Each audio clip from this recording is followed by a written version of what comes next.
လူညွန့်တုံးကြည့်တယ်ဆိုချက်ကဘာလဲဆိုတော့ narcissistic တွေအများစုပြီးလို့ရသူတို့ရဲ့အမှန်နော်သူတို့အမျောကိန်းမှနေတာနော်အမျောကိန်းမှနေတာဆိုတော့ဘာဖြစ်လဲဆိုတော့လူတွေကိုသူကအကုန်လုံး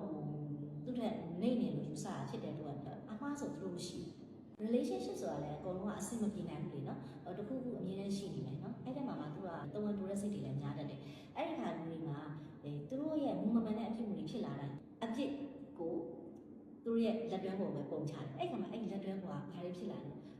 တေချက်ကသူကငေါ့အရန်ချစ်နေခြင်းနော်တခြားလူတွေလည်းမရှိတော့တဲ့အခါဒီလူပဲရှိနေခြင်းဒီလူပြောသမျှအမှန်လို့ဖြစ်သွားနေခြင်းဒီ relationship မှာဖြစ်သမျှပြဿနာတွေရဲ့တရားခံဒီကိုဖြစ်နေခြင်းနော်အဲ့လိုလူတရားကဘာဖြစ်သွားမှန်းတင်လဲခုနကလိုမျိုးသူ့အကြိုက်တွေလိုက်လို့ရလို့ကိုယ်အကြိုက်ဆိုတာမသိတော့တဲ့အပြင်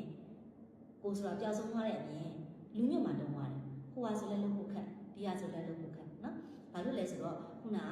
အရာအားလုံးရဲ့အဖြစ်ကကိုဖြစ်နေတယ်နောက်တစ်ခါကျသူတို့ကြိုက်တာတွေပဲလိုက်လုပ်နေရတဲ့အခါမှာကို